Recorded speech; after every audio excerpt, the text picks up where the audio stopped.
కానీ పల్లెటూరులో కానీ పనిచేసేటప్పుడు వాళ్ళు మీ దగ్గరికి వచ్చినప్పుడు ముందుగా మన సంఘ అధ్యక్షులను మన సంఘ నాయకులను మనం గౌరవించుకోగలిగితే ఆ గౌరవం ఎక్కడికి పోయినా మనకు దక్కుతూ ఉంటుంది. సంఘ అధ్యక్షులు దక్కుద్ది, ఆ గౌరవం సంఘంలో పనిచేసేవాళ్ళు దక్కుద్ది.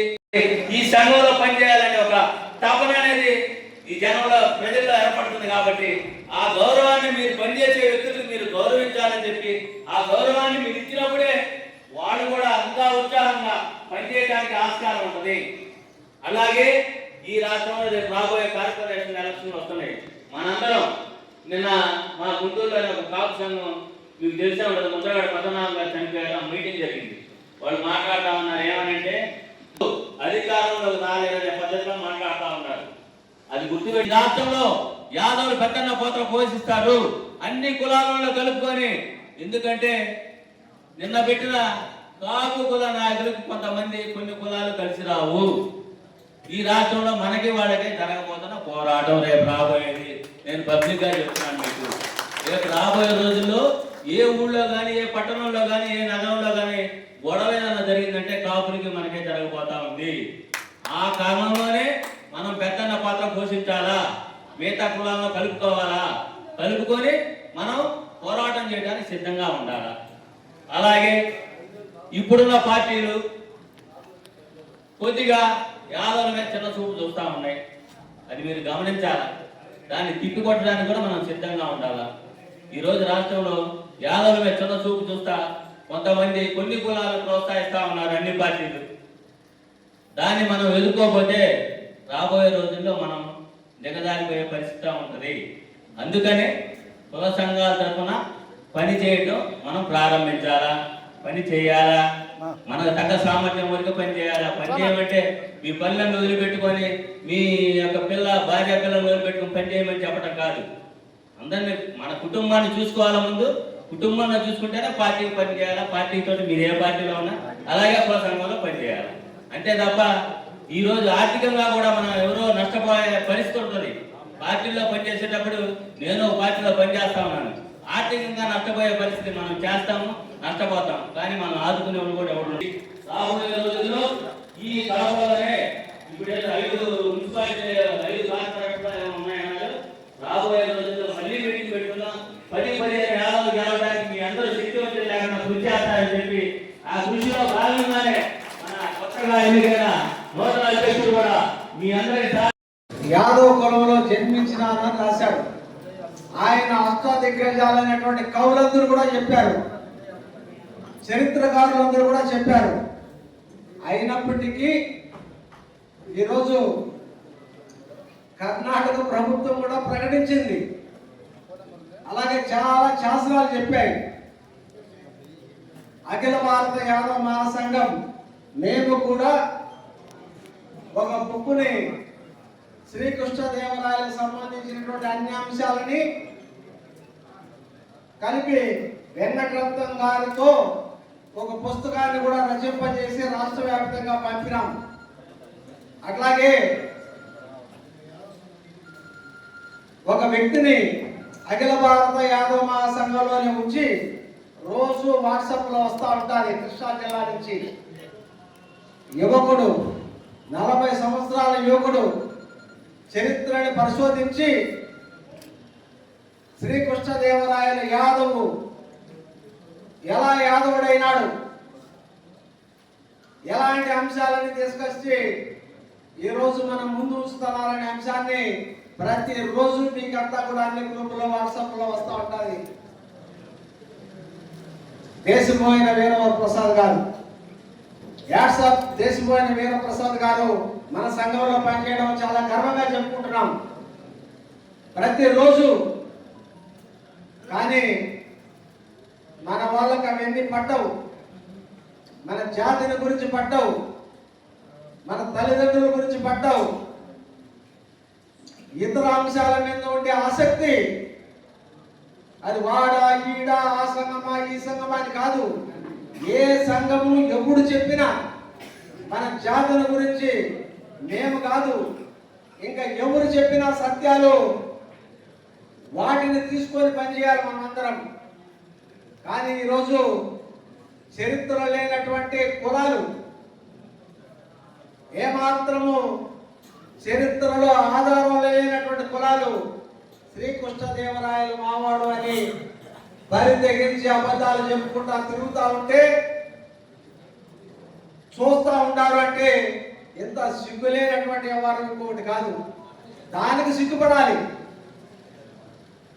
వాడు ఆ సంఘము, వీడి సంఘము, వాడి మీటింగ్ సరిగా రాలేదు, వీడి మీటింగ్ ఎట్ట పెడతాడు, వాడు ఎందుకు వస్తాడు, వీడు ఎందుకు పోతాడు, మనం ఏడుంటామనేది కాదు.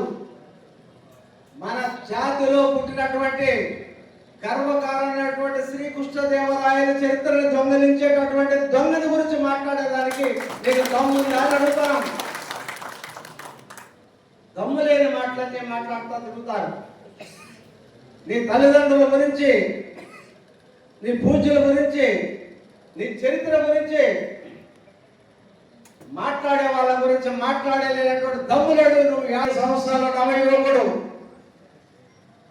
నేను నాతో పాటు చాలా మంది ఆయనతో డిబేట్లోకి వచ్చాం, చదివినాం, చరిత్రని ఎదుర్కొన్నాం.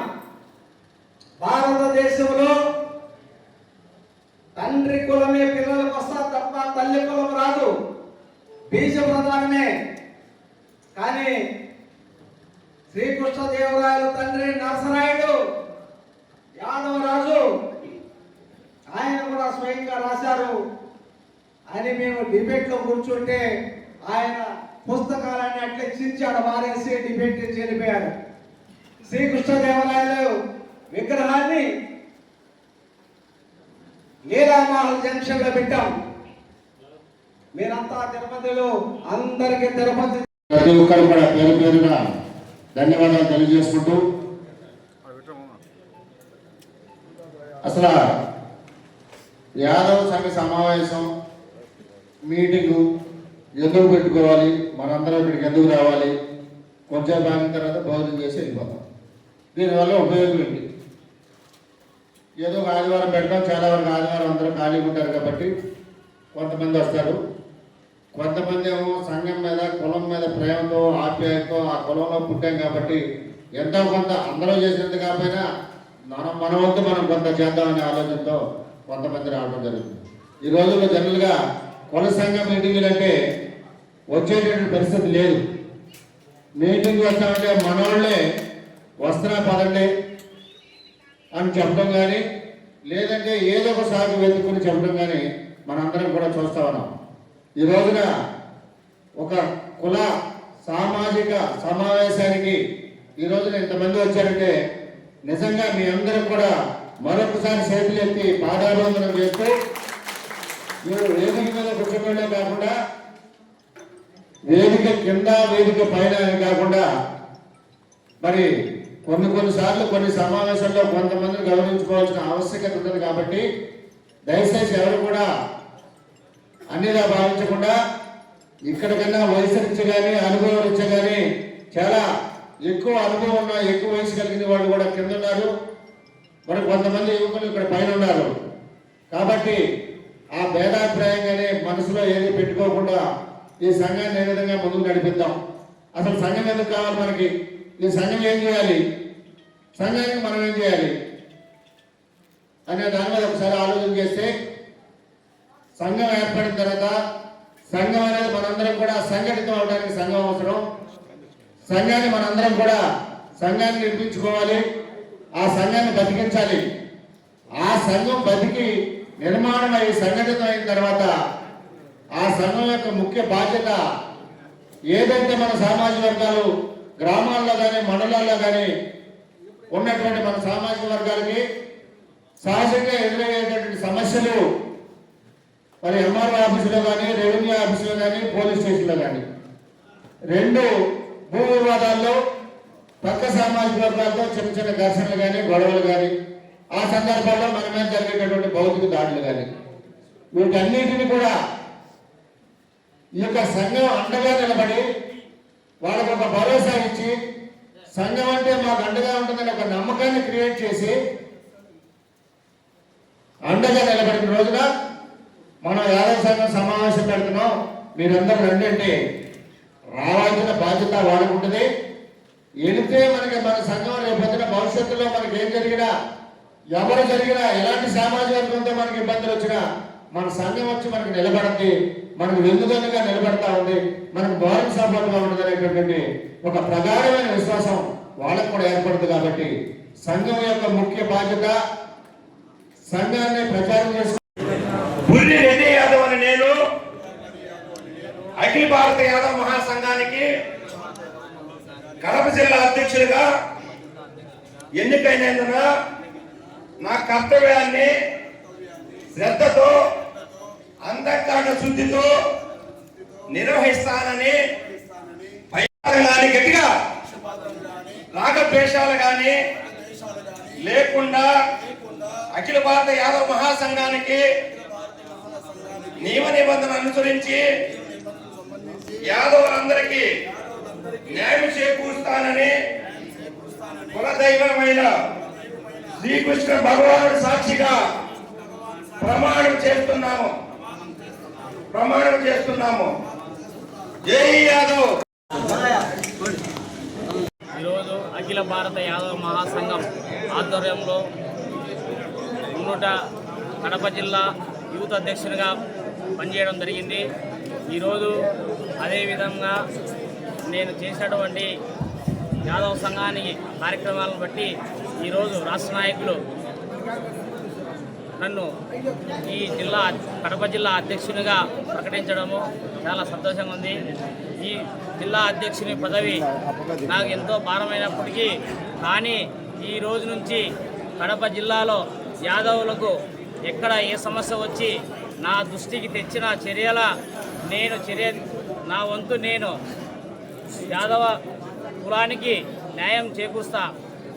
ఇంకొకటి ఏదంటే ఈరోజు చాలా ఈ ఇబ్బందులుగా మన యొక్క యాదవ కులంలోనే చేసినటువంటి వ్యక్తులను కూడా గుర్తుపెట్టుకుంటా తర్వాత రాబోయే రోజుల్లో చాలా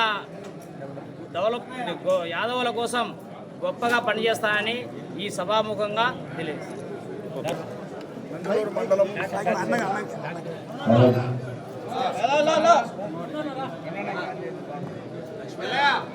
నందలూరు మండలంలో ఎన్నో సేవా కార్యక్రమాలు చేస్తూ లయన్స్ క్లబ్ అధ్యక్షులుగా నాకు డాక్టరేట్ అవార్డు రావడం జరిగింది. అలాగే వాకర్స్ క్లబ్లో కూడా 2026 సంవత్సరంలో డాక్టరేట్ అవార్డు రావడం జరిగింది. దీనికి అంతటి కారణం నేను అఖిల భారత యాదవ్ సంఘంలో ఎన్నో సేవా కార్యక్రమాలు చేస్తూ మానవతా స్వచ్ఛంద సేవా ట్రస్ట్లో కూడా నేను ఒక భాగంగా దాన్ని గుర్తింపు పొంది నాకు ఈ అవార్డు రావడానికి కారణం అఖిల భారత యాదవ్ సంఘంలోనే నాకు ఈ గుర్తింపు రావడం కారణమని జై యాదవ్, జై మాధవ్, జై జై యాదవ్. ఓకేనా? నాది పులివెందుల నియోజకవర్గము, వేముల మండలము, వేముల గ్రామము. నా పేరు వడ్డారు పులిరెడ్డి యాదవ్. ఇంతకుముందు జిల్లా కార్యదర్శిగా పనిచేశాను అఖిల భారత యాదవ్ సంఘంలో. గుణగాని లక్ష్మణ యాదవ్ గారు, వర్షికి ప్రెసిడెంట్ గంగయ్య యాదవ్ గారు నా సేవలు గుర్తించి నన్ను రాష్ట్ర ఉపాధ్యక్షుడిగా నియమించారు. మన యాదవ సంఘానికి అంకిత భావముతో ఎన్నో కష్టాలు వదులుకొని బ్రహ్మాండంగా పనిచేస్తానని మనస్ఫూర్తిగా చెప్తున్నాను. ఓకే.